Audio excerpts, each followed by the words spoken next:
Assalamualaikum warahmatullahi wabarakatuh. Bismillah walhamdulillah wassalatu ala rasulillah wa ala alihi wa sahbihi wa mawalah wa ba'du. Kawan-kawan, kalau kita bicara pemuda, sebenarnya kita sedang bicara tentang peradaban dan kemajuan. Kenapa? Coba kita cek kepada sejarah baginda Rasulullah SAW. Ketika beliau menjadi seorang nabi di usia 40 tahun, dan proses kurang lebih 13 tahun beliau mengawali dakwahnya di Mekah, siapa yang terekrut oleh beliau? Ternyata Allah hadirkan anak-anak muda. Ali bin Abi Thalib kita tahu masuk Islam usia 9 tahun. Kemudian ketika hijrah ke Madinah tambah 13 tahun. Jadi 9 tambah 13 kurang lebih sekitar 22 tahun. Kemudian ada sahabat Nabi bernama Mus'ab bin Umair. Mus'ab bin Umair adalah anak muda, tampan, kemudian dari keturunan bangsawan. Namun ketika beliau memutuskan hijrah, beliau rela meninggalkan semua keluarganya. Lagi-lagi anak muda. Bahkan Mus'ab bin Umair adalah anak muda yang pertama kali didelegasi oleh baginda Nabi untuk mensyiarkan dakwah Islam, pertama pergi ke Madinah.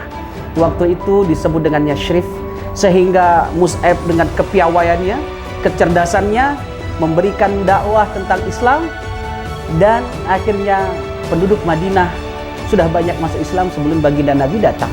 Sampai akhirnya penduduk Madinah merindukan kehadiran Nabi. Lagi-lagi mohon maaf, di situ hadirnya anak muda.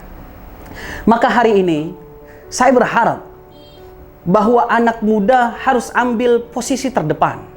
Bukan berarti kita menyampingkan orang-orang tua. Namun jangan pernah memposisikan anak-anak muda sebagai pemain cadangan. Karena anak muda memiliki potensi yang luar biasa. Ketika mereka sudah hadir bersama, mereka akan turun secara totalitas.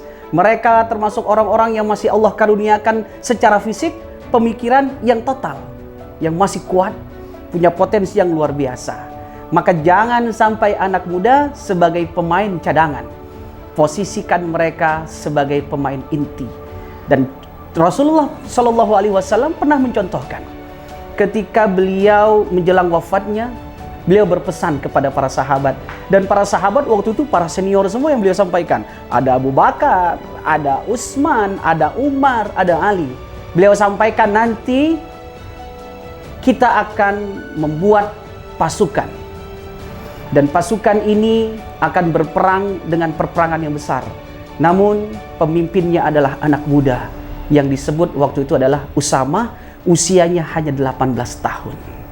Masya Allah, anak muda umur 18 tahun memimpin pasukan.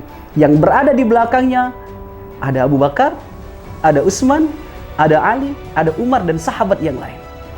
Begitu baginda Rasulullah SAW memperankan para pemuda.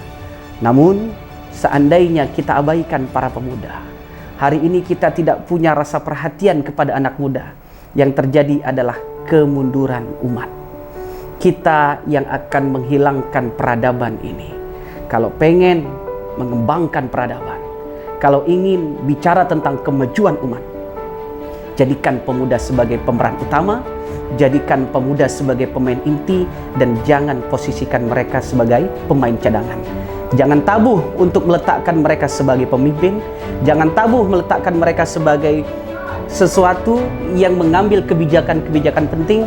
Karena sesungguhnya biarlah mereka berperan, orang tua hadir memberikan masukan, memberikan nasihat dan petuah-petuah. Insya Allah semua akan berjalan baik. Assalamualaikum warahmatullahi wabarakatuh.